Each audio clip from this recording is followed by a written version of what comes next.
Tiempo de tertulia / terapia con los amigos. Emilio, muy buenas, ¿cómo estás? Buenas noches, ¿qué tal? Bien. ¿Cómo has pasado la semana? Bueno, ya uno se acostumbra un poco a la situación.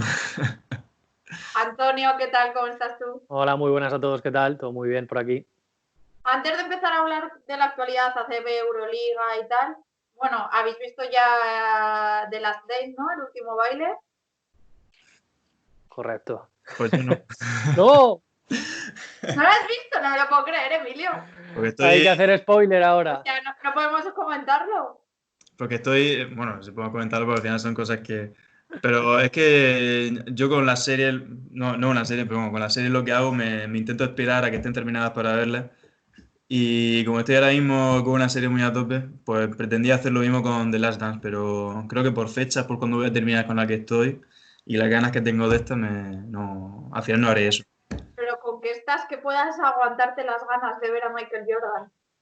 Estoy Es con, que estás siguiendo Con el otro círculo. Michael, con Estoy otro con Michael, Michael. estoy con Michael Scofield de Prison Break. Es verdad que lo dijiste el otro día, es verdad, es verdad. Joder, ¿y te puedes aguantar con todo lo que hay en Twitter y en todo?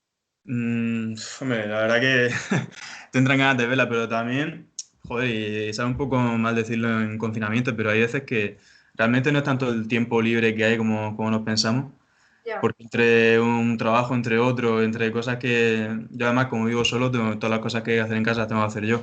No me queda tanto tiempo realmente luego para ver muchas cosas. Entonces, como ya digo, cuando salió esto estaba ya con otra cosa, pero bueno, que me estoy sintiendo mal ahora mismo, pues. Antonio, ¿a ti qué te ha parecido los dos primeros capítulos? A mí me ha gustado mucho, me ha gustado mucho. Es verdad, como decía Emilio, que son cosas que más o menos se conocían, pero es verdad que volver a vivir todo de nuevo, a mí me parece una oportunidad brutal para la gente que no tuvimos la suerte de ver a Michael Jordan jugando en directo, no en el pabellón me refiero, sino podernos quedar en la tele a verle de madrugada o la mejor versión de Jordan por lo menos, me parece la herramienta perfecta para conocer por qué es tan grande la figura de Michael Jordan, porque hay gente, mucha gente, que dice que es el mejor jugador de baloncesto de todos los tiempos, que es el mejor atleta de todos los tiempos, entender un poquito su mentalidad y además es entenderla en un año en el que las cosas no eran muy sencillas para los Bulls, venían de ser campeones, pero ya el primer capítulo te mete de lleno en un panorama que dista mucho del que tú te esperas que sea de un equipo recientemente proclamado, campeón de la NBA, sumando su quinto anillo. Pues a partir de ahí todo parece de un equipo más bien de la zona baja de la NBA que de la parte de arriba. Brutal. Emilio, yo es que no te quiero Te hacer vamos a spoiler, hacer spoiler. pero solo te voy a decir un cachito de lo que viene por delante. Y es Así. Dennis Rodman pidiéndole vacaciones durante la temporada a Phil Jackson y el acuerdo termina diciendo: me voy 48 horas a Las Vegas, y Jordan diciendo: Phil, si se va a Las Vegas 48 horas lo perdemos. Y yo ya no me puedo esperar al lunes para ver lo que pasó ahí. Joder, es que está súper bien. Y además, como toda serie, hay un villano que es un poquito el director deportivo de los Bulls. Sí, sí, sí, sí. Y a No, que le han sacado muchos parecidos esta semana Bueno, con brutal. con también el malo de la película de Space Jam que protagoniza Michael Jordan. Cuidado, ¿eh? eso iba a decir. Space Jam, si la has visto, ¿no, Emilio? Bueno, no sé, 239 veces creo que van. Yo creo que fue de las primeras pelis que vi en el cine o que yo me acuerde con mis colegas y eso. Además, ahora con el confinamiento, los niños que yo entreno tienen 9 años, 10 años, pues al que no la ha visto, me he puesto a insistirle ahí a los padres que hay que verla ya. Qué bien, qué bien. Oye, tristemente se ha terminado la temporada ya para Luka Murcia. Con ese acuerdo que hizo oficial la CB el lunes, van a jugar, si las condiciones sanitarias lo permiten, un playoff a 12 equipos y los 6 últimos, entre los que estaba Luka, pues dan por concluidas la temporada. ¿Qué os parece la medida, el acuerdo?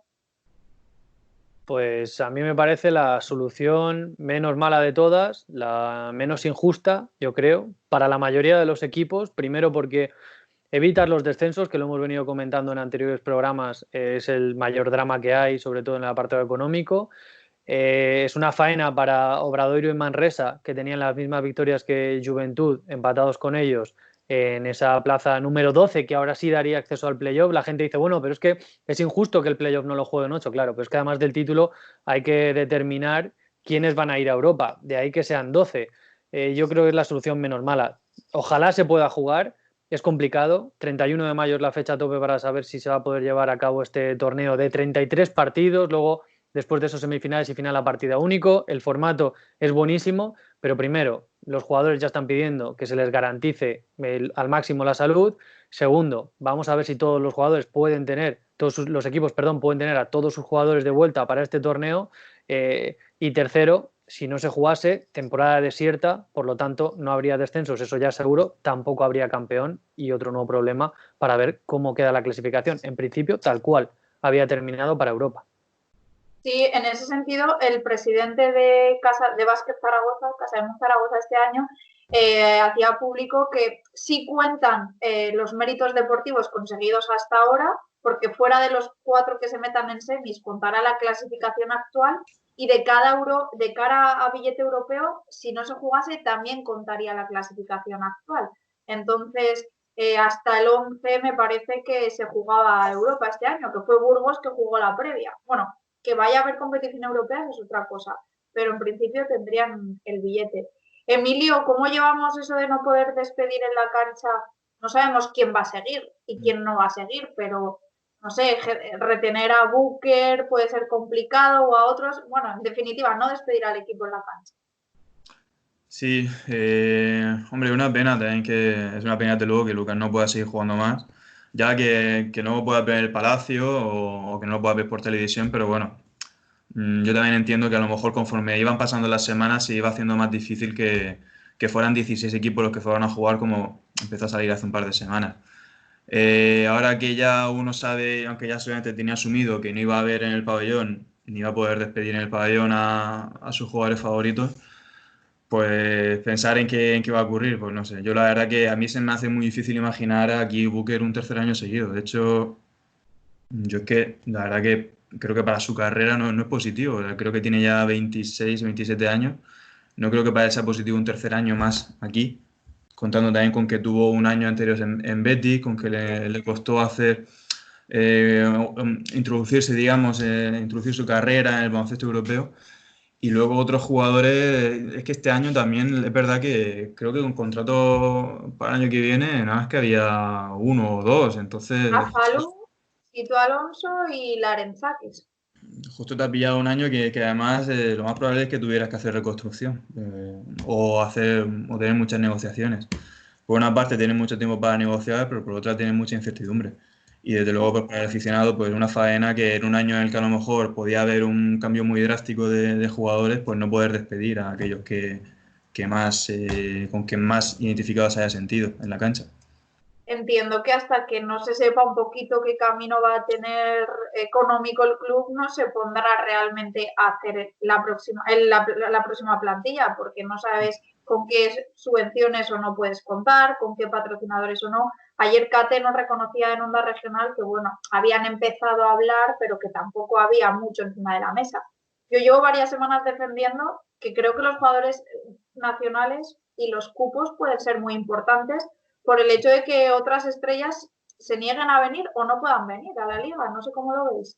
Sí, eso tendría un problema añadido que encarecería mucho más el presupuesto de los equipos. Claro, porque al final sé que hubo sobre la mesa en estas reuniones con ACB la posibilidad de que el año que viene hubiera un tercer americano en los equipos, cuyo argumento viene no solo por lo deportivo, sino también en lo económico. Muchos clubes piensan que igual el que pueda haber un tercer americano pues abarata más, porque es más fácil conseguir un tercer americano igual de calidad, sin el tema de los pasaportes, que un jugador de la misma categoría a nivel europeo. Pasa con los cupos, los jugadores españoles están muy cotizados. Y de hecho muchas veces, hay ocasiones en las que no, pero eso se ve repercutido en los salarios. Yo creo que, como bien dices, Olga, todavía falta mucho para saber con cuánto dinero vas a tener en la caja, porque estamos hablando de que el baloncesto no vuelve, no vamos a poder despedir, como decía Emilio, a jugadores esta temporada, pero tampoco sabemos, casi seguro, sabemos que el año que viene tampoco vamos a poder saludar a los que empiecen la temporada, porque se está hablando de que este año es a puerta cerrada. El inicio de la temporada se espera a puerta cerrada. Lo han dicho los clubes de Levoy, es que igual no hay público en las gradas hasta 2021 y eso tiene un impacto en lo económico. Entonces, es verdad que no tienes ahora mismo la bolsa de dinero, todavía no sabes cuánto hay, pero ya te tienes que empezar a mover porque ya hemos visto que hay muchos equipos en ACB y a nivel europeo que sí están aprovechando este impasse y que ya están, por lo menos, cerrando contrataciones de algunos jugadores y encaminando renovaciones. Y se habla de Hackanson, que volvería a la ACB para fichar por Bilbao, que Obradoiro tendría ya, Chema de Lucas ha puesto un base turco, se hablan ya de varios nombres, Estudiantes me comentaron que podría ir detrás de Sergi García si no sigue en Baskonia. Hay clubes que sí se están moviendo porque tenemos la certeza de que no va a haber descensos en ACB, pero no se sabe si va a haber ascensos de oro ACB, que hoy había reunión entre la FED y la ACB, y la LEP, perdón. ¿Qué pensáis que va a pasar? Además dijo Alejandro Gómez el otro día que cuando hizo la valoración respecto al comunicado de la ACB, decía que bueno, que él esperaba también que en esta marejada, en esta crisis, también a lo mejor un ambiente un poco más revuelto pudieran moverse mejor o con más habilidad para planificar el año siguiente. Respecto a qué va a pasar, yo la verdad que me cuesta creer que efectivamente vaya a haber ascenso. Me cuesta... ¿No ves una liga de 20? No porque, bueno, llevamos con la polémica de que la liga se tiene que reducir por lo que pedían los Euroliga, que son los más poderosos en la ACB, y entonces ya no hablamos de mantenerla como hasta ahora, sino que estamos hablando de aumentarla. No sé, en esa negociación yo creo que no es precisamente la federación, las ligas LED quienes más fuerza tienen. Me cuesta creer, me cuesta imaginar un calendario con una liga con 20 equipos. Me cuesta muchísimo eso, porque además hablamos de un deporte que tiene el calendario súper comprimido, aunque tampoco sabemos qué va a pasar con Europa, pero en el que es muy difícil encontrar fechas para todo, en el que todas las instituciones van mirando más por lo suyo que por un bien común, o nadie quiere ceder, y entonces no sé, me resultaría extrañísimo que la ACB cediera hasta tener una liga de 20. Hoy han dado un paso... Sí, perdona, Olga, dime. Sí, eso, ¿cómo lo ves tú? Sí, complicado porque ya hemos escuchado a muchos presidentes de clubes ACB esta semana decir que una liga de 20 es muy complicada por todo lo que decía Emilio del calendario, y algunos además señalaban otra opción, lo injusto que puede ser para muchos equipos que el año que viene hubiera 4 descensos y la liga es de 20. Hoy se ha dado un paso importante, según mi punto de vista, con la reunión de la FEP y los equipos del Eboro, porque 14 de los 18 equipos han dicho sí a que haya ascensos, se confirma que no va a haber descensos, y yo creo que el ACB se ha cubierto un poco las espaldas, de manera inteligente además, porque lo comentábamos antes, si no se llegase a disputar el playoff o el formato mini competición para resolver el título de liga y las competiciones europeas, la temporada quedaría desierta. Claro, quedaría desierta quiere decir que no hay campeón, no hay descensos, y entonces ahí ese convenio que tienen Federación y ACB sí podría tener un resquicio para que se asegurasen el que no hubiera ascensos. ¿Qué pasa si la temporada termina? Eso es lo que dicen los clubes del Eboro. Claro, si su temporada termina, nosotros planteamos un escenario similar al de ACB, que es hacer un formato pequeño, y ahí también hay equipos que no lo consideran justo del todo, porque recordemos, en LEB subiría el primero de manera directa y luego hay un playoff del segundo al noveno. Ahora mismo hay dos escenarios. Una, que suban los dos primeros, que serían Valladolid y Guipúzcoa Basket, o que hubiera un playoff de los 8 primeros. No habría sube el primer clasificado y luego del segundo al noveno. A partir de ahí es muy complicado que se juegue. Entonces, si la temporada se declarase desierta en ACB, ¿sí se va a aprovechar la LEP para que haya 2 ascensos? Yo creo que es una negociación a 3 bandas entre Federación Española de Baloncesto, CSD, Consejo Superior de Deportes, que ahí tendrá que intermediar, como ha hecho ya en el fútbol, y luego la ACB. Y como decía Emilio antes, intereses cada uno en un lado de la mesa, y vamos a ver hasta dónde ceden. ¿Que el año que viene hay 20 equipos? Pues igual para aligerar el calendario pasa porque no haya tanta ventana FIBA y se tenga que ceder de una manera, o incluso porque el formato de competición que estamos acostumbrados a ver con una liga regular y un playoff, pues igual termine. O el playoff sea distinto y sea un partido la primera ronda en vez de a 3, luego las semis a 3 partidos y si la final a 5, o igual no hay playoff.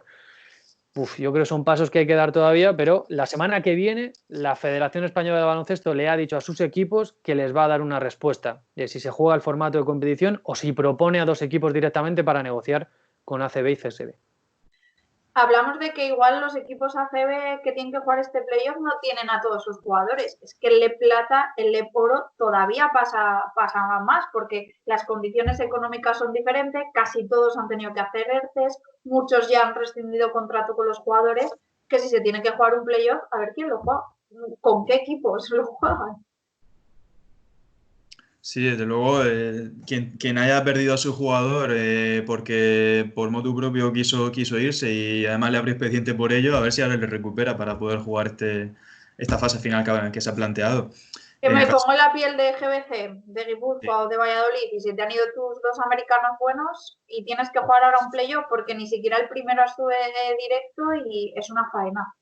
Sí. Eso era más difícil de controlar porque digamos que si eres un jugador de ACB y vuelves, pues bueno, a lo mejor te puede merecer la pena, pues no sé, por el acuerdo que tengas con tu club, etcétera, pero en LEP que los sueldos son muy diferentes a la ACB, las condiciones en las que viven los jugadores, yo no sé hasta qué punto un jugador va a considerar que le merece la pena dentro de esta pandemia en la que estamos, un viaje a España de nuevo para jugar algo que no se sabe tampoco dónde te va a llevar, ¿no? Y luego a nivel sanitario, o sea, si estamos viendo que es complicado que se puedan hacer todos los test en la Liga de Fútbol Profesional, que económicamente no hay nada más poderoso en deporte en este país que la LFP, va a ser difícil que la ACB lo pueda hacer, pero bueno, ya están trabajando en ese manual, en ese protocolo y seguramente lo puedan llevar a cabo porque tienen mayor potencial, pero claro, los equipos de Leboro van a hacer concentraciones, van a poderle hacer test a todos sus jugadores, es que eso también es una cosa muy a tener en cuenta. Y luego está la Euroliga con la Eurocup, que van un poquito ya por libre totalmente, que vuelven a demostrar que solamente les importan sus competiciones. Es cierto que muchas ligas en Europa ya han terminado, pero coincidiría por fechas en este hipotético playoff de la CB. ¿Qué harían Barça, Madrid, Baskonia, Unicaja, Valencia? Me parece increíble. A mí me parece increíble lo que creo que ha sido Chema de Lucas quien yo lo he leído a través de él en Twitter. Me parece increíble es que lo dijimos, yo creo, en el primer programa cuando empezábamos a dibujar escenarios y nosotros jugábamos también a ser ACB, Euroliga, FIBA y decíamos, qué buena oportunidad tienen para ir de la mano, para dejar problemas al margen, para no intentar comer el espacio del uno del otro y qué alejados estábamos de esto. Porque es que si solo el planteamiento, creo que Pau Rivas además respondía al tuit de Chema de Lucas riéndose, creo que solo el planteamiento de que Euroliga y una liga que está intentando terminar, que es lo que van a intentar hacer muchos deportes, intentar terminar de la mejor manera posible la temporada, choquen de esta manera, me parece de verdad, del tema pandemia y deporte, de lo más triste que podemos ver, que se vayan a solapar y que sobre todo obliguen a los equipos a elegir. Y que según las fechas irían a cuarentena, estarían una semana concentrados y serían una sede única, pero es que la Euroliga se iría hasta casi el 26 de julio, que acabaría la temporada tardísimo y ya me pongo, supongo que todo cambiará, pero el derecho de tanteo de jugadores, porque suelen ser en julio, contratación de jugadores, cuando empieza la próxima temporada, si pueden empezar a finales de agosto, septiembre, como siempre, es un follón. Yo no sé hasta qué punto es echarse un pulso o que realmente no ya alguien sepa ahí que no van a jugar y ya es un poco en plan de venga, ya da igual lo que digamos, vamos a demostrar el poder que tenemos, porque me parece todo tan, no sé, surrealista o tan difícil de imaginar que no sé hasta qué punto darle importancia, no sé cómo decirte, pero no, ya digo, me parece imposible de imaginar. El presidente de Euroliga es español, quiero decir que sabía perfectamente las fechas de la ACB. El DNI o el pasaporte de Bertomeu no le hace más amigo de la ACB. no ha ayudado nunca a que ellos tengan mejor relación. Muy amigo eso. No, y luego también estamos hablando de que si, por ejemplo, la ACB no se jugase, si vas a garantizar unas medidas sanitarias para los equipos ACB. O sea, el jugador que juega en Europa, su salud importa menos que el que no juega a la Euroliga, ¿o cómo es esto? No sé, es que yo creo que los tres aquí valoramos muy positivamente el gesto de FIBA cuando dijo en los playoffs de la Champions y luego hablamos también, vaya cambio de plantillas va a haber en esa final a 8 de la Champions. pero el gesto es positivo porque lo aplazas en el tiempo y, oye, cuando se pueda jugar con unas medidas de seguridad, esperemos que sea en septiembre-octubre, lo vamos a llevar a cabo. Decíamos, deportivamente igual es más injusto, pero a todos nos parecía sentido común. Pero claro, la ACB hace un esfuerzo por seguir jugando, por seguir remando, inventa un formato nuevo y la Euroliga 2 días después llega para solapar eso. No lo sé. A mí, aunque no se llegue a cabo... Es más fácil que se termine la liga en cualquier país que abrir fronteras a nivel europeo. No me imagino a corto plazo, en 2 meses, la gente viajando por Europa. Ojalá, se querrá decir que la pandemia está controlada, pero no me lo imagino. En fin, estos días he hecho una encuesta en Twitter para que la gente votase a quién quería que entrevistásemos hoy. Así que eso, una entrevista vintage. Tú coincidiste con él en tu etapa en el club. Antonio, por supuesto, Emilio lo conoce. Vamos a meterlo, a ver si está disponible. Esto ya es innovación total, ¿eh? En medio de la entrevista poner, yo nunca he hecho esto. Innovando aquí, ¿eh? A ver, agregar. Hemos cambiado a tu vecino Emilio por un mítico de... Pues se me olvidó decirle que esto ya es en directo. A ver, ahora para que no pueda cogerlo. ¿Vale? Sí, que cuando me habéis mirado hacia abajo es que estaba con el móvil. Esperemos que no esté en pijama ahora de repente. Aquí está. Sí. ¿Vosotros le veis? No.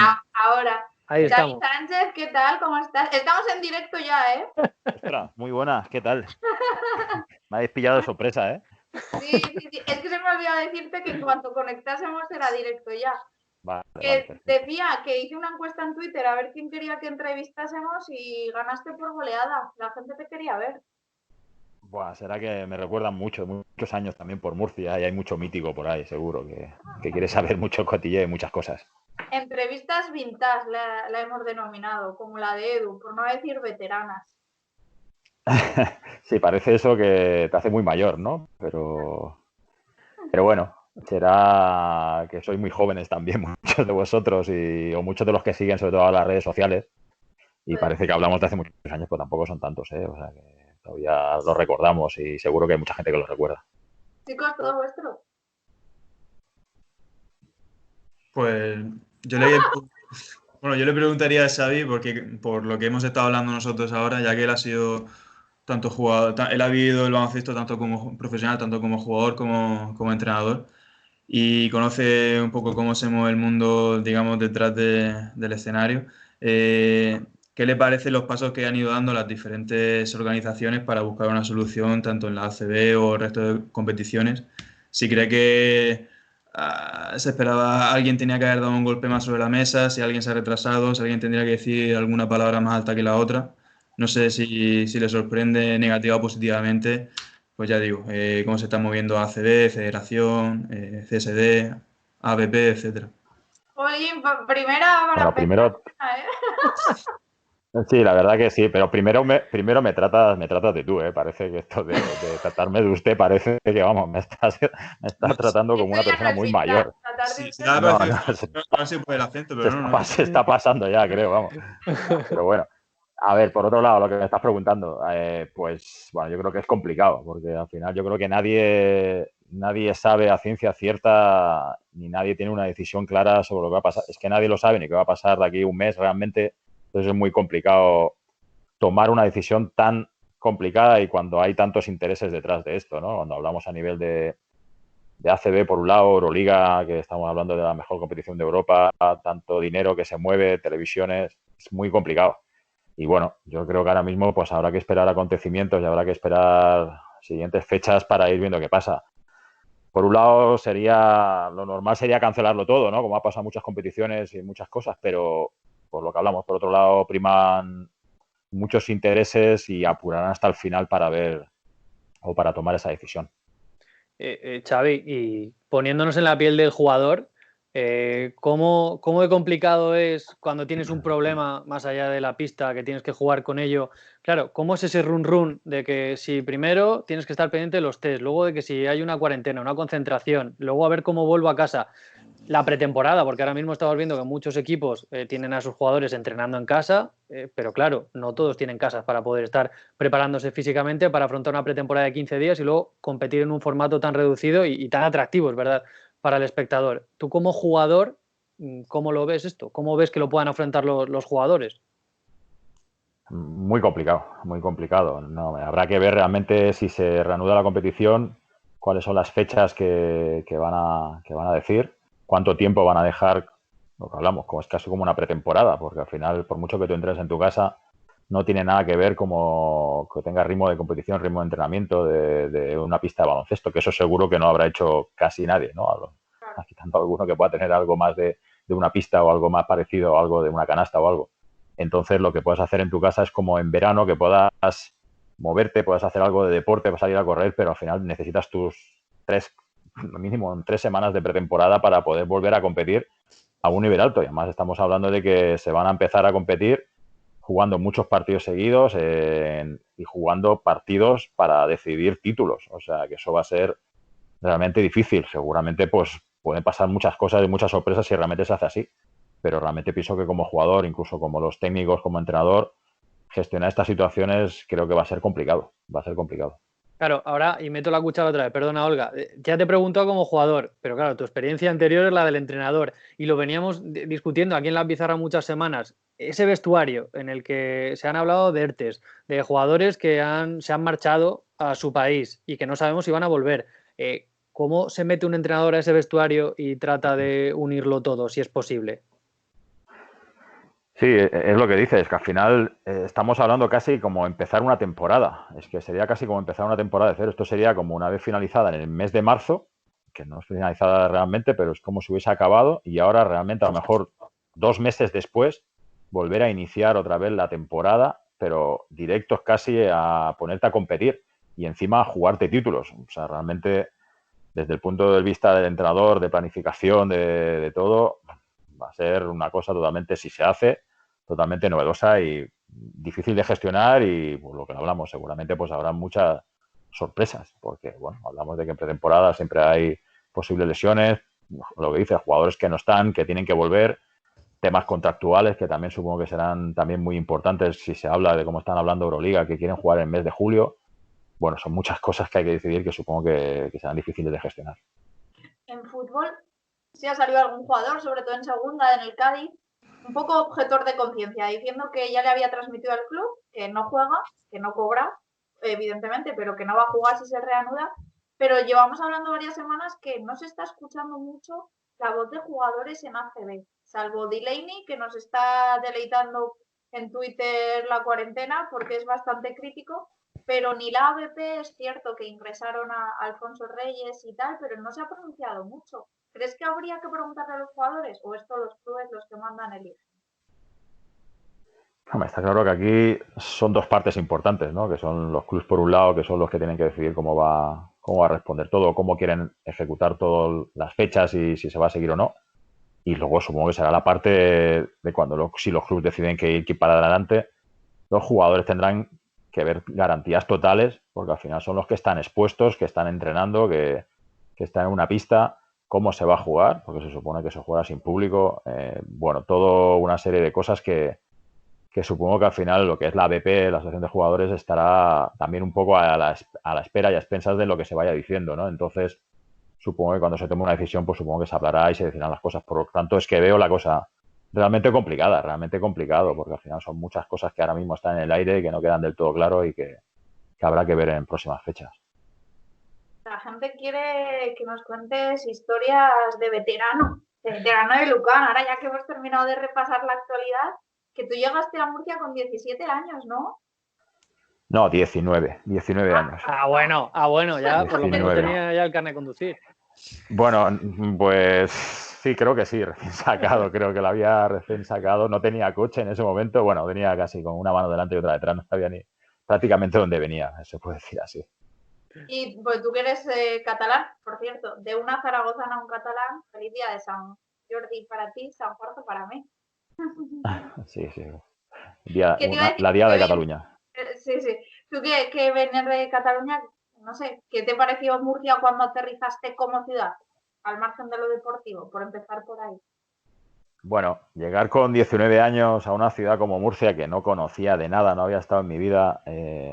Cuando llegamos, yo llegué con Mayol Cisteró, que también fichó en ese año conmigo. Yo sí lo conocía porque habíamos coincidido en Granollers bastantes años en la cantera. Y llegar a Murcia un mes de agosto, Joder, eso fue un golpe impresionante porque, qué vamos, mal suelo. no. Realmente yo creo que la primera noche que nos metieron en un piso ahí en Apartamur, que esos son apartamentos que están al lado de la biblioteca, entre lo que era el Carrefour Zaraiche y ahí, no sabíamos dónde estábamos, un calor increíble. La primera noche creo que no dormimos nada porque no se podía dormir del calor que hacía. Creo que al día siguiente lo que hicimos fue ir al Carrefour, al Prica Zaraiche, que entonces era, a comprar 2 ventiladores porque era la manera de sobrevivir y de poder estar en Murcia. Esa fue la primera imagen de Murcia que tenemos y el mayor recuerdo que tengo yo de Murcia con 19 años. Luego está claro que en ese año, pues imagínate, con 19 años, mi primera experiencia directa en ACB, pues fue increíble. Fue el año de la inauguración del Palacio. Deportivamente, pues bueno, el equipo que había con Michael Anderson, Johnny Roger y Bobby Martin fue de los mejores años, de un impacto total, llenando el Palacio todos los partidos. Pues bueno, la verdad que es un recuerdo fabuloso. Chicos, preguntad ahí cuando queráis. Yo, aprovechando que estaba Xavi mencionando jugadores como los que comentaba Michael Anderson, Bobby Martin, son, digamos, de una época en la que en el baloncesto a lo mejor también la rotación era más reducida y a lo mejor también por eso los americanos lo recordamos como una máquina de hacer estadísticas. Y ahora que estábamos discutiendo sobre en qué posición quedaba el cupo español, el jugador extranjero, etcétera, no sé, él comparando, Xavi, ¿cómo creías tú que para el jugador español era más fácil entrar o, digamos, tener una trayectoria, una carrera en la CB, en una época en la que había más jugadores españoles, pero también las rotaciones eran más cerradas, o ahora que hay menos jugadores nacionales, pero también las rotaciones son más amplias en los equipos ACB? Bueno, supongo que al final meterte en cualquier dinámica de un equipo ACB es complicado. Y si me lo dicen a mí con 19 años, meterme en una dinámica de esa era casi imposible. Era casi imposible. O sea, o pensar en entrar en una rotación y pensar en jugar minutos era para mí muy complicado. Entonces, bueno, yo pienso que en ese momento era entrar en una dinámica, aprender, aprovechar las oportunidades. Está claro lo que tú dices. En ese momento priorizaban siempre los 3 americanos, que eran los 3 jugadores importantes. Pues aprovechar esos minutos que entrase en ese papel un poco más secundario, pero también importante dentro del equipo y hacerte un poco una función que al final siempre es importante dentro de esos equipos, ¿no? Y bueno, por suerte yo cuajé desde el principio y pude jugar minutos ese primer año y bueno, y eso al final también te da esa confianza de que puedas entrar más rotación y que puedas jugar más minutos. Cuéntanos alguna anécdota, no vale el strapaz que me has hecho antes con la pregunta de los jugadores y los entrenadores, ¿eh? Ahora sí, cuéntame alguna anécdota de esa etapa, de ese baloncesto igual más añejo, de esos americanos. Cuéntame alguna anécdota porque llegaste como rookie a la categoría con jugadores como Michael Anderson, que ahora la ACB lo elegía entre uno de los 100 más míticos de toda la competición. Cuéntanos, anda. Bueno, podría contarte muchísimas, porque la verdad que ese año fue increíble, ¿no? Lo que hablamos, 19 años en un equipo ACB con todo lo que se creó en Murcia ese año fue apoteósico, ¿no? O sea, yo siempre, bueno, recuerdo en los entrenos con Michael Anderson, vale, yo siempre he sido un jugador que ha corrido mucho el contraataque, pero pues ese año por Michael Anderson, pues yo creo que corría igual o más que yo, ¿no? Porque el tío se podía cruzar el campo botando a una velocidad increíble. Y el tío siempre me decía que corría, pero el tío nunca me la pasaba. Entonces, siempre me decía que era importante que yo siempre estuviese corriendo porque hacía que pues, las defensas no estuviesen todas con él. Y yo decía, sí, pero yo pensaba, tío, pero el cabrón este nunca me pasa el balón. Yo siempre estoy corriendo como un cabrón y al final se la acaba tirando, ¿no? Pero bueno, me daba esa importancia. Yo decía, bueno, pues será que es importante. Yo leer que el entrenador siempre me lo decía, tienes que correr porque siempre tienes que acompañar porque el tío te lo va a pasar. Claro, y algún día le decía, tío, sí, yo sí me hincho a correr como un tonto, pero es que no toco una, ¿no? Como diciendo... Pero bueno, son cosas que al final son cosas de novato, que lo que hablamos, que al final, a lo mejor otro jugador a la tercera carrera hubiese dicho que ya no corre más, ¿no? Y yo, pues al final tenías que, bueno, hubiese hecho lo que hiciese falta para poder entrar en esa rotación, jugar, correr, tirarme, lo que hiciese falta, ¿no? Pero eran cosas que... Bueno, cómo era planteado también un poco el baloncesto en ese sentido, ¿no? Pues Michael Anderson era un tío que acaparaba mucho el balón, que asumía mucho mucho tiempo el balón, que le daba un ritmo espectacular, porque entonces eran posesiones de 30 segundos y con él yo creo que las posesiones, vamos, se quedaban demasiado largas todavía. Y bueno, las anotaciones que hacía ese equipo eran brutales, ¿no? Porque era un equipo que anotaba muchísimo, ¿no? Pero bueno, por eso también, porque el equipo tenía muchísimo ritmo, ¿no? Y entonces, pues bueno, era otro baloncesto, pero había que acostumbrarse también a eso. Y Xavi, ¿qué sientes a ser el jugador con más temporadas en la historia del club del CB Murcia y 478 partidos? ¿Tengo bien el dato? ¿Lo llevas la cuenta o no? En ACB 288, No. ¿está mal o no la llevas? No llevo la cuenta, no llevo la cuenta. La cuenta seguramente la sabéis mejor, seguramente la sabrás mejor tú o alguno de vosotros, que seguro que la tenéis más en cuenta. Yo, vamos, por supuesto que no, y lo que habláis de ACB LEP menos todavía, o sea, sé que al final sé que hay un poco, Felipe Reyes sí que lleva más de 12 años en el club, pues Navarro estará, pero joder, no habrá muchos más jugadores que han estado tantas temporadas en un equipo. Y en diferentes etapas también, o sea, que han sido en 3 etapas también, o sea que nada, pues seguramente lo que decíamos, con 19 años, ¿quién me iba a decir que iba a estar 12 años en Murcia jugando ya y viviendo ya muchas más cosas, ¿no? Pero entonces pasar 12 temporadas en el mismo equipo, ya cuando pensé en la primera etapa que hice 5 años seguidos ya me parecía increíble, ¿no? Porque al final, pues lo que hablamos, hacer 5 temporadas seguidas cuando llegue a Murcia, por supuesto que no se me pasaba por la cabeza, ni sabía realmente para dónde íbamos a ir, pero bueno, es que en el primer momento la verdad que personalmente siempre me han tratado muy bien, he estado muy bien, tanto en lo deportivo como en lo personal, me han acogido y la verdad que al final es un orgullo, ¿no? Que poder estar tantos años, pues, en un club como Murcia y, bueno, al final viendo la trayectoria y pasando muchas cosas buenas y no tan buenas, ¿no? Pero bueno, al final son experiencias, pero bueno, al final lo que tú dices, ¿no? La cantidad de años y de partidos y de cosas que han pasado, pues se quedan en el recuerdo y siempre son cosas bonitas de recordar.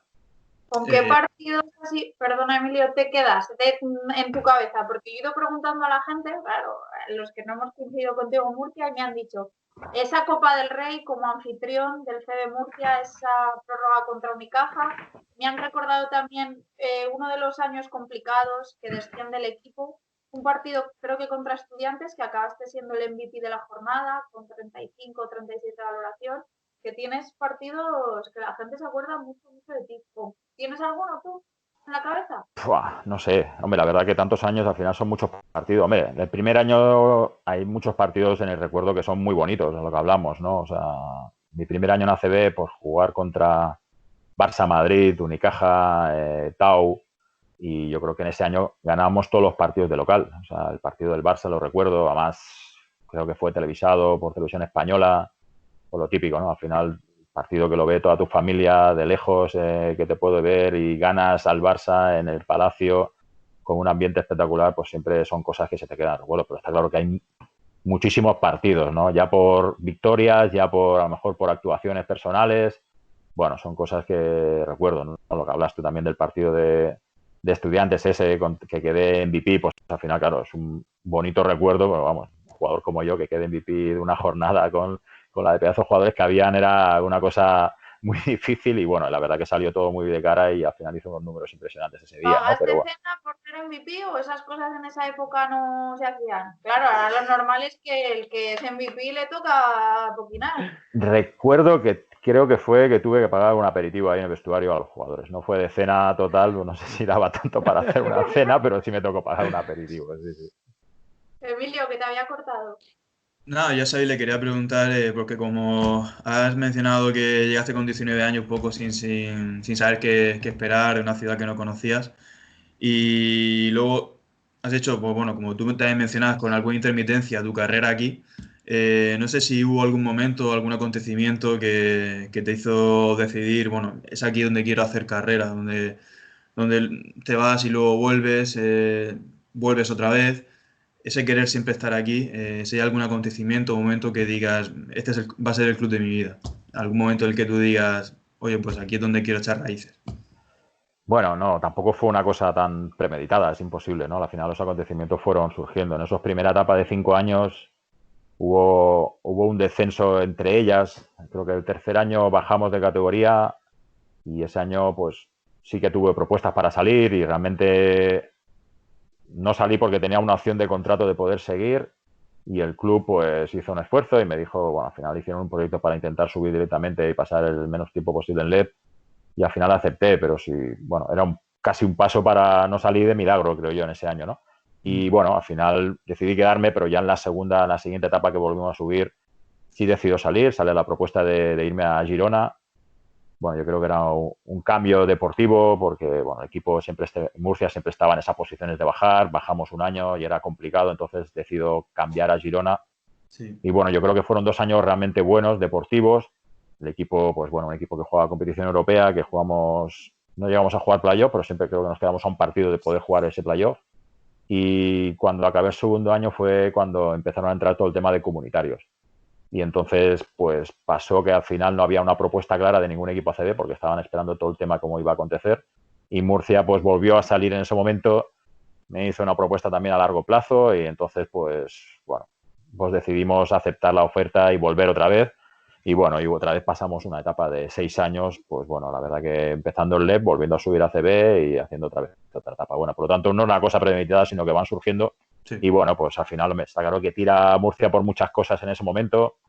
Y el hecho de conocer a gente, de estar bien en el club, de conocer, estar estable, de que confíen también en ti, todo es importante, ¿no? Entonces coincido de esa manera. Con la gente que has coincidido aquí en tus 2 etapas, Xavi, incluso cuando has estado como miembro del cuerpo técnico del club, dime cuál sería tu quinteto histórico del CB Murcia. Joder, Antonio, tío, ¿cómo aprietas, tío? Es que está siendo baño y masaje, Xavi. Me tenías que haber hecho unas preguntas antes y me hubiese preparado algo más.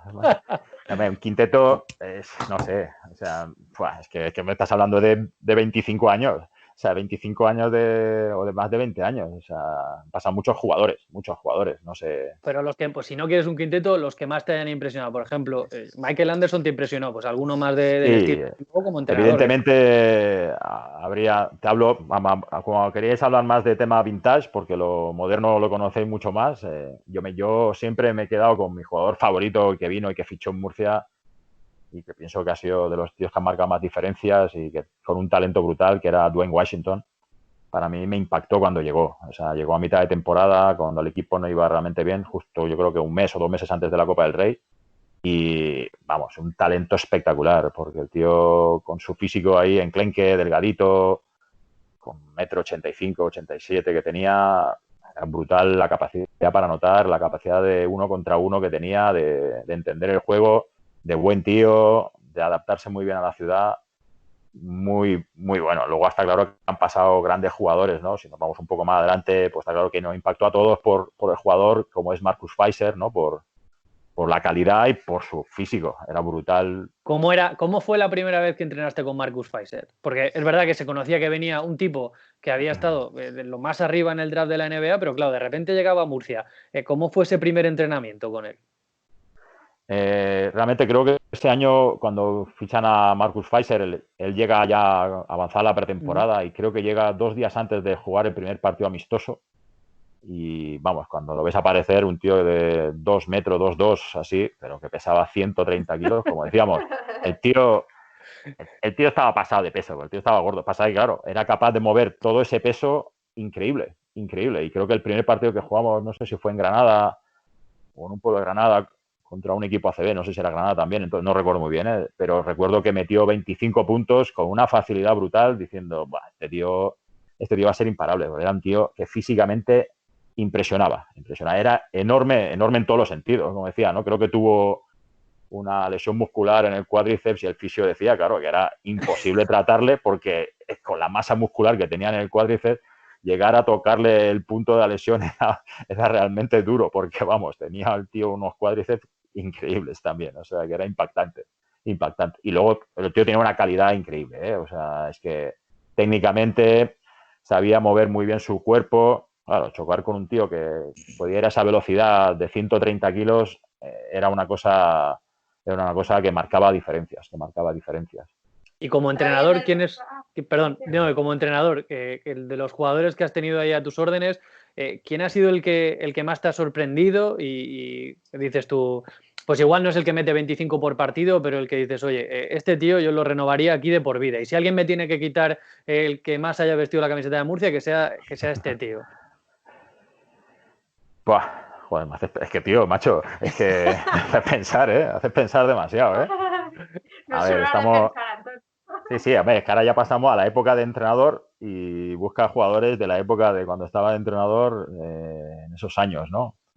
A ver, está claro que pasaron grandes jugadores que llamaron, está claro. Hombre, nosotros siempre nos gustaba, y yo creo que gustó a todo el mundo, pasa que empezó mal y luego acabó bien, como fue James Agustín, ¿no? O sea, James casi a mitad de temporada estaba cortado, casi, prácticamente, en un momento dado, porque no entraba en la dinámica del grupo, no sacábamos provecho a su juego y bueno, yo creo que fue cuando fichó Oscar Quintana, pues bueno, a lo mejor el cambio ese de Luis Gil a Oscar Quintana a James le vino muy bien porque le aclaró muchas cosas y le simplificó muchas cosas y el tío cambió en su juego, pero el tío era un currante espectacular, o sea, en el día a día, aunque no le saliesen las cosas, venía todos los días a entrenar, pedía entrenamientos extra, se esforzaba un montón. ¿Cuántas veces le tuvisteis que decir que no podía ir al gimnasio o que no podía ir a entrenar porque se le caía el hombro?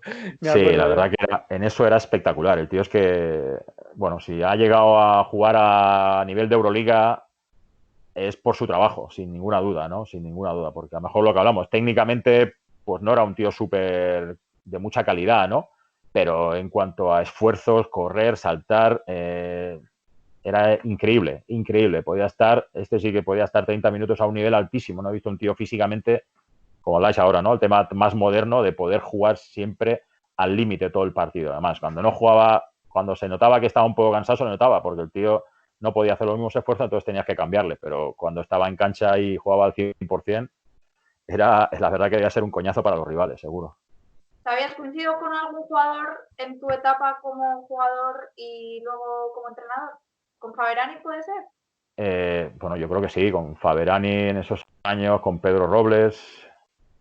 Claro, la época que yo acabé la ACB exactamente y luego, claro, ya me quedé como ayudante. Estaba en esos años, yo creo que estaba Faberani, Pedro Robles seguro. Yo creo ¿cómo se pasa de ser colega de vestuario a ser el jefe? El jefe. Sí, no, bueno.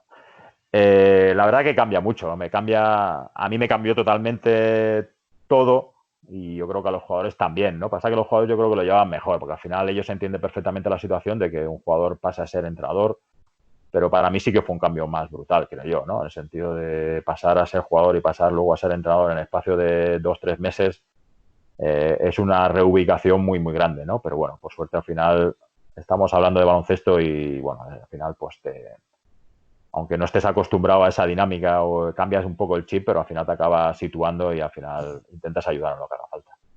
He puesto en Twitter que te íbamos a entrevistar, que dejasen preguntas y precisamente nos hablaban de eso, de que por qué decidiste retirarte después del descenso de 2010.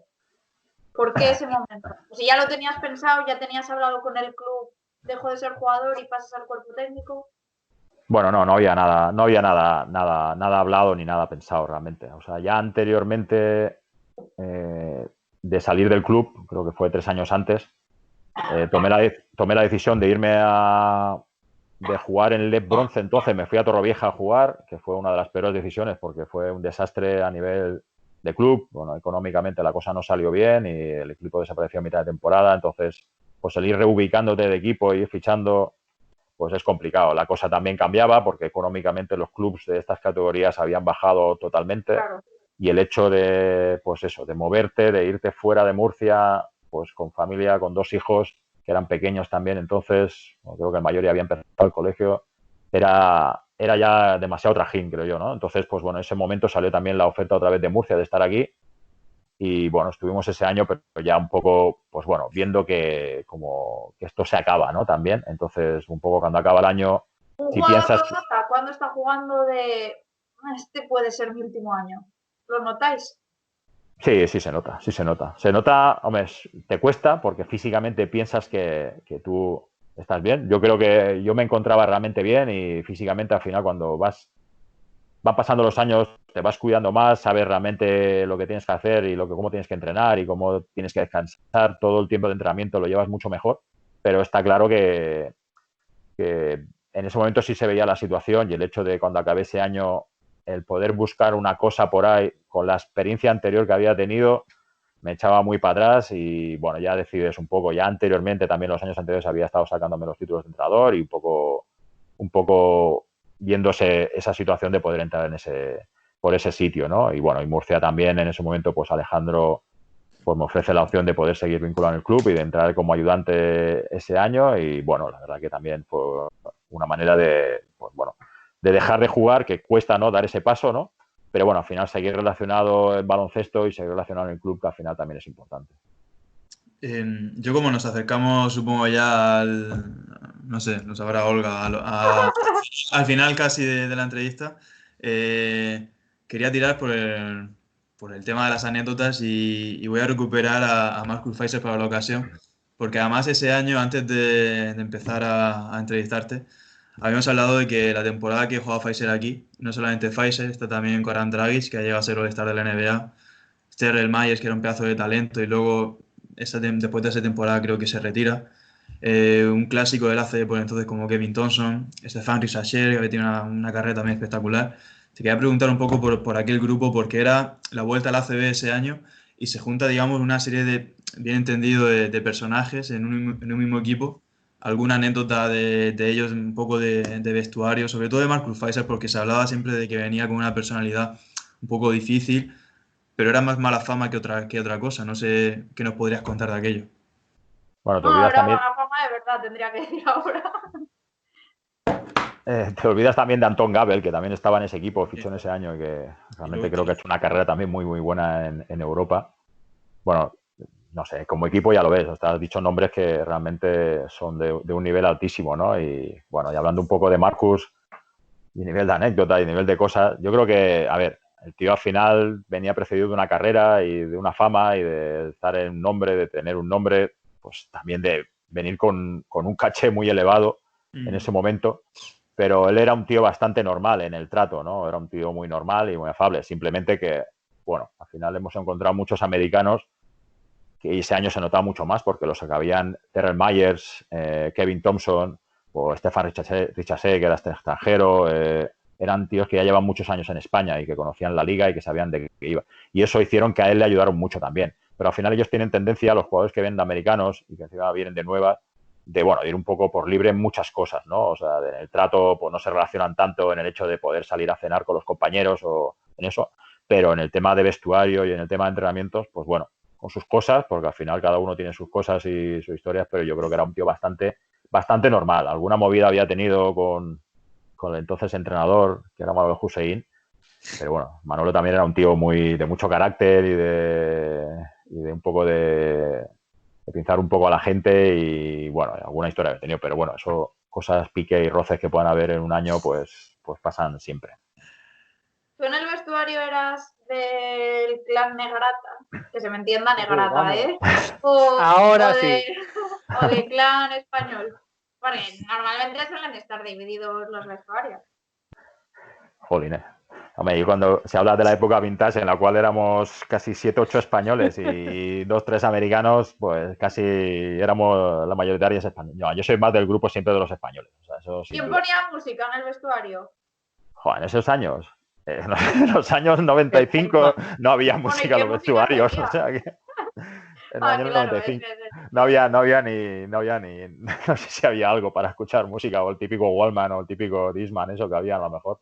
No había tanta potencia ni altavoces ni esas cosas, o sea que no, te estás yendo muy lejos, pero bueno, yo creo que en los años anteriores, sobre todo cuando empezaron a llegar los brasileños, estos más jóvenes, tipo Paulao, Prestes o Vítor Fabrani, que fueron los que venían un poco más con el toque joven y con muchas ganas y eran los que daban un toque más, pero bueno, yo creo que siempre ha habido, bueno, siempre pasa en todos los vestuarios, ¿no? Que hay diferentes, no sectores, pero al final los idiomas y lo que son las clases se van uniendo y eso es lógico, pero bueno, yo siempre al final siempre soy más del grupo de los españoles y de tener buen rollo y como la mayoría de años siempre había un gran grupo de españoles, cada vez menos, por desgracia se puede decir, pero en los años que siempre he jugado, siempre la mayoría de jugadores éramos españoles, ¿eh? Xavi, Te ¿alguna...? preguntaba de la música porque, joder, muchos días que voy a ruedas de prensa están pegados los vestuarios del fútbol sala con el del baloncesto. Entonces, claro, yo voy camino a la zona de prensa y escuchas el reggaetón o gitaneo a todo volumen del Pozo, del fútbol sala, y a los 2 segundos escuchas el rap americano de los americanos del baloncesto. Entonces dices, madre mía, es que sé quién está pinchando en cada lado. Bueno, entiendes cuál es el predominio de jugadores que puede haber en cada vestuario, realmente, ¿no? Ahora con Y eso. el reggaetón así perreo también en el Pozo, en el baloncesto. Más españoles, seguro, en el Pozo, ¿no? Más Claro, españoles, más jugadores de allí. Se nota. sí, sí. Oye, Xavi, y cuando ya el tema veterano, vestuario, ¿alguna novatada que hicierais que... ahí está, ya hemos pasado de defender a media distancia ya a una zona press todo el rato. Así que Sí, sí, cuéntame total, alguna total, novatada y alguna que te hicieran a ti de joven. Joder, de joven. Yo recuerdo un año que de joven, bueno, siendo junior en Granollers, cuando yo estaba en Granollers, ahí que todavía Granollers estaba en ACB con ese equipo y estaba Chichi Creus de jugador todavía. Y yo iba a jugar con Chichi cuando tenía 17 años y él ya tenía, creo que 34, 35 años. Bueno, me recuerdo que siempre nos íbamos en coche y bueno, con varios compañeros. Por supuesto no tenía carnet ni tenía nada y estábamos un poco, el pabellón estaba alejado y me dejaron tirado, pues creo que el pabellón estaba como a 5 o 6 kilómetros de casa y pues bueno, me tuve que pegar un pateo curioso hasta casa, ¿no? Pero bueno, tampoco fue nada del otro mundo, ¿no? O sea, una de esas no fue nada del otro mundo. Y yo no hacía novatadas, yo siempre he sido un tío muy formal y un tío muy normal y no me ha gustado tampoco el hecho de hacer novatadas. Alguna, pero tampoco sí. Cosas normales. Yo creo que las novatadas se ha perdido. Entonces se hablaba mucho del tema de las novatadas y que si los veteranos marcaban mucho y que se hacían... Bueno, yo creo que marcaban si venía el joven pesado y sin respeto y se salía un poco del guión, ¿no? Si se la tiraba demasiado en los primeros entrenos, se llevaba o si no se la pasabas al veterano, ¿no? O sea que... Bueno, a mí me ha gustado ver cómo aprender, ver cómo se hacían las cosas y, bueno, realmente en esos con 17 años entrenar con Chichi era todo un ejemplo, porque realmente era un ejemplo, ¿no? En esos años también estaba Olear de entrenador y Olear siempre nos echaba una bronca, que estaba Mayor Cisteró y estaba yo de jugadores que estábamos sentados en el banquillo porque no entrábamos apenas en el 5x5 normal y como mucho pasábamos la mopa si alguien se caía o algo y un balón se fue a lo lejos, porque entonces no había ni gradas ni nada. Nos quedamos mirando y nos echó una bronca porque fue Chichi el que fue a buscar el balón, ¿no? Entonces me acuerdo que Olear se nos dirigía a nosotros, que estábamos ahí sentados sin entrar en entreno ni sin saber de qué pasaba ni nada, como diciendo que sea la última vez que Chichi tiene que ser el que vaya a buscar el balón. Nosotros no sabíamos ni qué había pasado ni nada, ¿no? Pero bueno, cosas novatadas que hacen que si no estás pendiente, pues te van a caer por pardillo, ¿no? O sea que... Y en lo emotivo, más allá de las anécdotas, yo te quería preguntar por el día del partido por la permanencia en el Wizzing Center contra Estudiantes. ¿Cómo lo recuerdas? Y no sé, es verdad, no es un ascenso, no fue un playoff de ascenso, no es un último partido de liga regular para ascender, ni una Copa Príncipe, pero no sé, ese ambiente, esa conexión, esa tensión de saber que te jugabas toda una carta.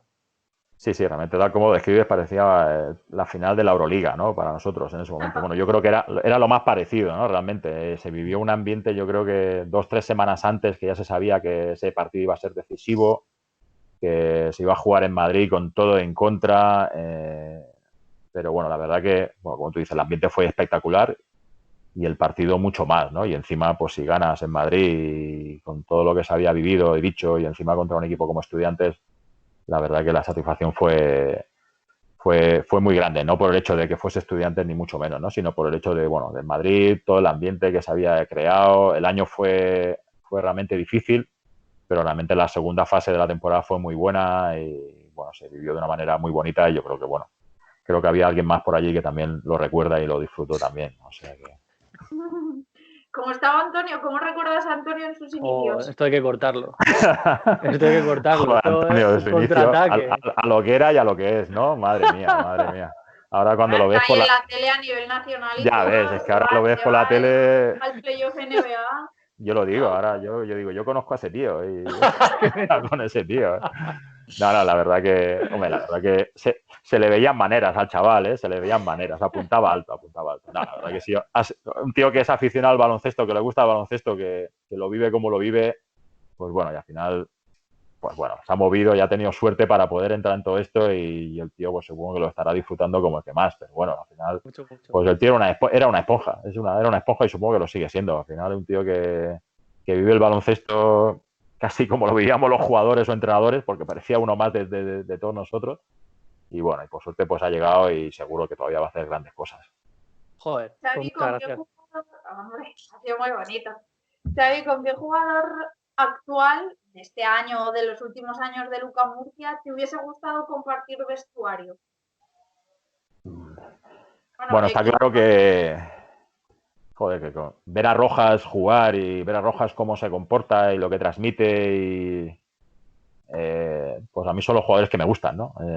Está claro, ¿no? O sea, al final pues no será el más talentoso ni el que más corre ni el que más salta, pero vamos, transmite y compite como si fuese el mejor jugador del mundo, ¿no? Y entonces de eso, como se dice, ¿no? De eso, ese siempre lo quiero en mi equipo, ¿no?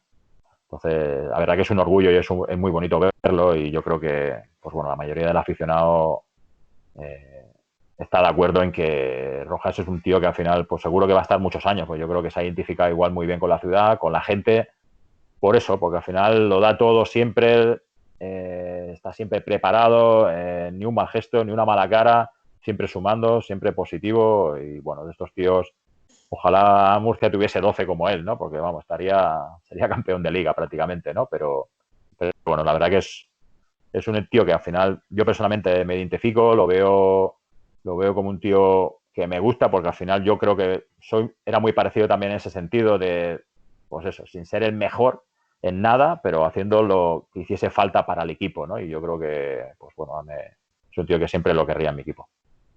Ya ha superado a Bobby Martin en rebotes y quiere superarte a ti en temporadas y en partidos. Bueno, lo tiene un poco complicado, pero... Pues va camino, seguro. No sé la edad que tiene realmente, ni los años, ni partido que lleva, 30, seguro. ¿no? ¿Tienes Xavi? Antonio, Emilio, Yo 30 creo que años puede ser, tiene. sí. No lo sé. Creo que tiene mi edad. Me suena que tiene mi edad, sé que tendrá 30 o cumplirá 31 este año. Xavier. Y partidos y números, pues seguro que también estará a un nivel muy alto. Entonces, es una amenaza. O sea que... Claro, bueno, porque Hay que hablar con el club para que lo corten, Xavi. Y ya está.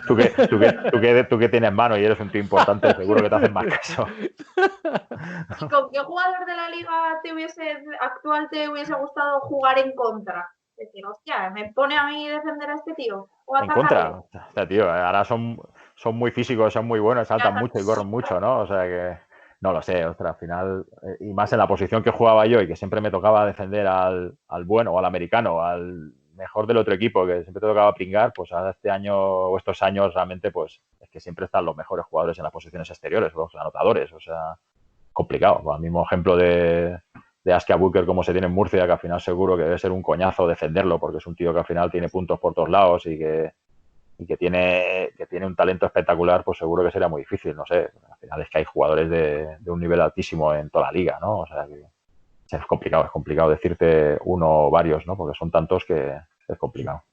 Yo Y creo con una pregunta para Xavi. Última pregunta de cada uno para Xavi. Pues mira, yo quería preguntarte, Xavi, el que más te divierte o el que más te entretiene ver jugar al baloncesto, o jugador u equipo, porque a veces me resulta curioso cuando los jugadores retirados hablan de estas cosas. Hay algunos que tiran mucho por los que más se asemejan a él cuando jugaba y hay otros que dicen todo lo contrario. Entonces te quería preguntar quién es el que más te divierte, el que más disfrutas viendo jugar al baloncesto. Bueno, yo no soy un apasionado de la NBA, lo veo porque, bueno, al final es baloncesto y me gusta, pero bueno, sí que soy un apasionado, pero sí que sigo porque veo que es un tío que va a causar una época y es Luka Doncic. O sea, no veo grandes partidos, pero si puedo ver a Dallas, veo a Dallas siempre que puedo, ¿no? O siempre que podía, ahora ya está complicado verlo. Pero siempre que podía ver Dallas, por ver a Doncic, me parecía espectacular. Lo que está haciendo y lo que supongo que hará en la NBA va a causar una época. Y aparte que es divertido, asume, tío de 20 años, pues es que es impresionante lo que está haciendo. Yo, por cerrar el apartado, ese defensor de Xavi, que siempre te tocaba ahí el marrón de defender al bueno del otro equipo. ¿Tú eras de trash talking, Xavi, o no? No, que va, tío. Yo era de currar y de recibir hostia y de pasar bloqueos como podía y de que me pitasen las faltas tontas y que, vamos, eso al final te tocaba pringar. No era tanto de trash talking, no. Eso no sé. ¿Sabes quién me sorprendió el otro día? Edu Sánchez me dijo que sí, que era de hablar por detrás. ¿Yo? No, que él, Edu, de él mismo. Sí.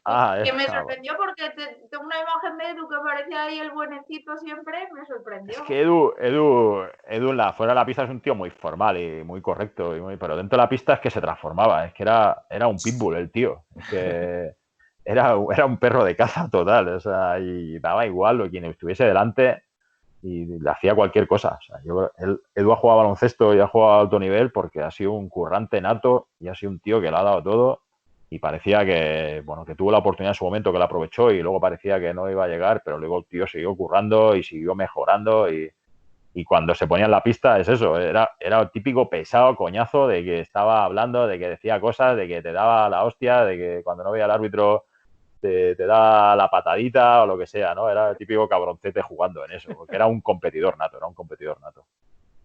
Aunque no lo parezca, ¿eh? Ahora que has mencionado a Edu, siempre que entrevisto a un personaje le digo que deje una pregunta para el siguiente sin saber quién era. Yo no le dije que eras tú. Y la pregunta que dejo es que después de un partido, de una temporada, ¿qué perdura más en tu cabeza? ¿Qué disfrutas más? ¿Los momentos positivos o te quedas pensando más cuando lo has hecho mal? Cuando jugabas, ¿qué se da más vueltas a la cabeza? O sea, cuando yo jugaba, me preguntas a qué le daba más vueltas yo. Vamos. Sí. Que si eras de los que llevas mejor las victorias y lo vives con mucha euforia o no, porque él me decía que en los momentos importantes de ascensos y tal, dice, jo, es que ahora pienso que no los celebré o disfruté como debía, que me podían más los malos, los recuerdo mucho más que los buenos.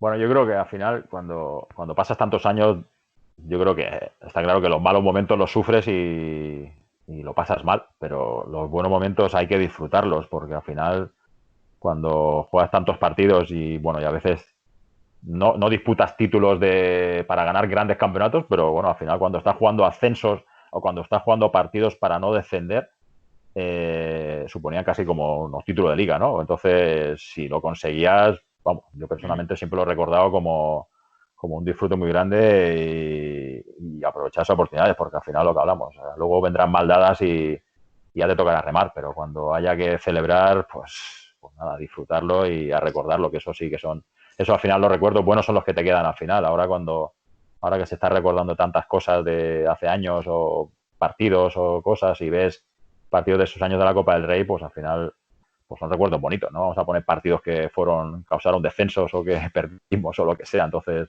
más vale recordar cosas buenas en estos momentos. ¿Qué pregunta dejarías tú al siguiente invitado? Que aún no sé quién va a ser. Está muy bien. No sabes ni si va a ser jugador ni entrenador o lo que sea, ¿no? O sea, no tengo ni idea. Pues hay gente que se ha ido por cosas que no tienen nada que ver con el deporte, ¿eh? Que Kate me preguntar que si hablaba con su primera novia al siguiente invitado. O sea, bueno, sobre todo espero yo, si es un jugador, pues más que nada el saber cuál es su idea después de retirarse, si tiene planes de seguir vinculado con baloncesto o tiene planes de un negocio o, bueno, un poco por dónde tira el futuro, ¿no? El futuro, que al final esto se acaba y la vida sigue, ¿no? Y hay que saber y ver por dónde van a tirar después los tiros. Tú tienes un campus, ¿no?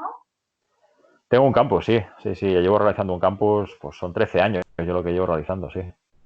Pasa que este verano, pues ahora mismo lo tenemos en incógnita total y bueno, lamentablemente pienso que va a ser muy complicado porque la situación, pues si no se saben grandes acontecimientos, pues en un campus lo veo muy complicado porque al final el movilizar a gente y el llevar niños y mover todo este tipo de cosas, pues bueno, hay que tener mucho cuidado y pensamos que si no es el momento, pues habrá que dejarlo para otro año, que yo creo que al final es lo que se va a hacer en muchas cosas.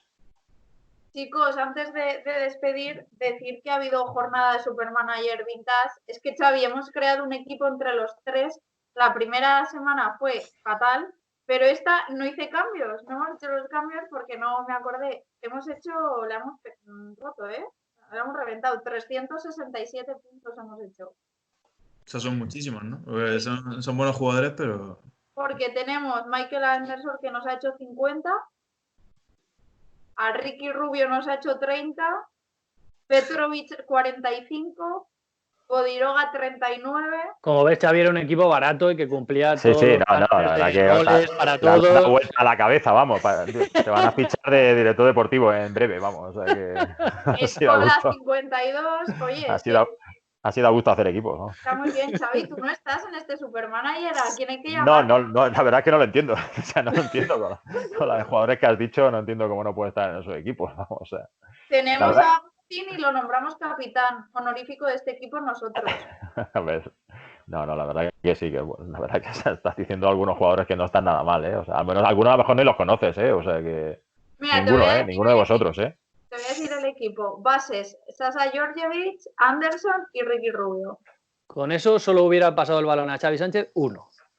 Sí, la verdad que sí. Aleros, Bodiroga, Petrovic, Charlie Bell y Nocioni. Faltan balones, creo yo, también ahí, ¿eh? Ya. Y lo dijimos, balones y sobra carácter. Y de pibos, Sí, Agonis, Escola, Agustín y Nate Davis. Y una pregunta, ¿y cómo va eso? Pero es que no lo he visto muy bien. ¿Contra quién juegas o cómo juegas? Es que No, pues no lo sabemos, lo elige la máquina. Eligen vale, partidos que aleatorios de es su mejor aleatorio temporada, totalmente. digamos. Sí, eligen un partido aleatorio y ahí te toca. Ajá. Es verdad que son partidos en los que la mayoría de las temporadas han hecho valoraciones buenas. Ya. Sí, la verdad que los jugadores que habéis dicho, al final las medias seguro que son elevadas. O sea que es complicado que le pilles un partido malo. Ya te digo. Pues este ha sido nuestro equipo, chicos. 367. Ha estado bien la jornada. Luego ya hablaremos para los cambios. Que gracias a los tres por estar hoy aquí en el programa. Si alguien se quiere despedir con algo, oye, todo vuestro, ¿eh? No, yo por mi parte, gracias, porque la verdad que es un rato que se agradece, con tanto tiempo encerrado, hablando de baloncesto de manera tan distendida, así que por mi parte eso. Gracias también a Xavi por unirse y nada, pues la semana que viene más. Y la semana que viene le prepararemos, o la siguiente pizarra en la que venga, le prepararemos alguna entrevista más dura de la que te hemos hecho. Ha sido muy suave hoy, Xavi. Sí, la verdad que encantado de que me invitéis. Espero que la próxima vez que me invitéis no esté Antonio, por favor, porque vamos a lo pongáis un poco más fácil. Y si está, pues porque me pase las preguntas antes y me las tenga un poco más preparadas. ¿No? O sea, es que si no tiene gracia. No, la verdad que sí. La verdad que sí. Cómo se nota que el tío está en Madrid y ya ha crecido en sus entrevistas. Ahí. Bueno, confinados estamos todos. No, pero bueno, la verdad que se agradece, como decís, el hablar un rato de baloncesto, aunque sea videollamada y de esta manera, pero bueno, la verdad que al final te da un rato distendido y agradable. ¿Has visto el documental de Michael Jordan? De aquí, Emilio no lo ha visto. Sí, lo he visto. Y es que está viendo Prison Break, una serie muy nueva ahora. Bueno, da tiempo para muchas cosas, la verdad. Ahora, pues, si no la ves hoy, la podrás ver mañana o de aquí una semana. Así que al final tiempo vamos a tener para ver muchas cosas realmente. Voy a ver ya enseguida The Last Dance. Pero bueno, son 2 capítulos, al final lo vas a ver rápido. O sea que no es mucho acabo tiempo. de empezar Juego de Tronos, que no había empezado nunca a ver ningún capítulo. Sí. Ánimo. Tienes para unas 4, sí que tienes para unas cuantas temporadas, pero bueno. Si queréis dejar alguna recomendación para la gente, para el fin de pelis, series o lo que sea, de básquet o no de básquet, como hacemos todas las semanas, Emilio. Yo voy a recomendar el documental de Allen Iverson, que está también en Netflix, porque además creo recordar que uno de los motivos que convencieron a Michael Jordan de al final sacar adelante el documental, producirlo, etcétera, es que creo que el equipo de producción es el mismo o el director o algo así. No me acuerdo exactamente quién. Así que si al propio Jordan le gustó, pues ¿por qué no vamos a darle una oportunidad al documental de Allen Iverson? Que está también, como digo, en Netflix. Bueno, ver películas vintage de los años 90 también está muy bien, ¿eh? O sea, que hay películas de realmente muy, muy buenas y muy entretenidas, ¿eh? Y que enseñan mucha historia de baloncesto. ¿Eh? ¿Y una? Bueno, yo creo que hay la típica de Coach Carter, la de Camino a la Gloria, toda esa, yo creo que sí que son muy míticas, pero la verdad que yo creo que las he visto varias veces y... Pues mira, yo la de Camino a la Gloria la vi el otro día, que no la había visto. buah, o sea, es mítica donde las haya, o sea, está muy, muy bien también. Bueno, la semana pasada recomendamos la de Canar de cualquier manera, la de Blue Chips, que sale Matt Nover, que jugó aquí en Murcia, Sí, pero exacto. no sé si tú coincidiste con él. Sí. Un año del ascenso fue. Bueno, él estuvo, creo, un año de LEP y Sí, un año de ACB. y medio de ACB. Y bueno, ¿qué tal el tío? Bueno, me acuerdo yo que le hicieron ¿Mejor un jugador reportaje. o mejor actor? No, al actor lo conocíamos bien poco, pero el tío, yo recuerdo que el año del LEP, cuando llegó al mes, vinieron unos tíos de Estados Unidos a hacerle un reportaje con 2 o 3 cámaras que le seguían por todos lados. Solo decíamos, tío, que no sé qué hemos fichado aquí. Hemos fichado a una estrella de Hollywood o a un jugador. El tío nos ayudó el año del LEP, el año de ACB menos. El año de ACB, la verdad que no se adaptó también, le costó mucho, pero el año del LEP sí que nos ayudó bastante a competir y a subir ese año. Pero la verdad que, claro, y luego cuando nos enteramos de que el tío había sido uno de los actores de la película de Blue Chip, tío, la verdad que causó impacto. Antonio, ¿tu recomendación? Yo, como es San Jordi, me traigo un libro. Qué bien. Ahí se ve más o Ahí. menos. Sí. El libro es Jugadores Primero. Es un libro de John Calipari, el entrenador de la Universidad de Kentucky, que va contando cómo entrena a chavales que están en el impasse de pasar a ser profesionales, pero que están teniendo, aunque no cobren, como son los jugadores universitarios de Estados Unidos, que llevan una preparación y un trabajo como auténticos profesionales. Y mola mucho, sobre todo por las edades a las que entrenan a los chicos y su filosofía del baloncesto y de la vida. Es un libro que mola mucho. Jugadores Primero, de John Calipari. Hasta aquí nuestro apartado cultural. Impresionante. Sí, es que este programa tiene de todo. Ya veo. Chicos, gracias y nos vemos la semana que viene. Xavi, muchas gracias. Oye, Nada, ¿tienes vos. Twitter, redes sociales para mencionarte cuando subamos esto o no eres de eso? Sí, tengo Twitter, tengo redes sociales, no soy nada activo, pero bueno, sí sigo, porque al final, pues bueno, el Twitter lo sigo por el baloncesto, para noticias, conocer lo que vas colgando tú, Olga, y Antonio menos, porque no es un tío nada activo en todo eso, vive en otros niveles. Pero bueno, lo seguiré a partir de ahora, le seguiré. Las estrellas son así, Antonio no necesita. Los estrellados somos Tendrá así. su community manager y esas cosas, ¿no? O sea, Exacto, seguro que le llevan la cuenta. Le moverá todo eso, ¿no? Bueno, pues nada, nos vemos la semana que viene. Nada, un placer. Chao. Encantado.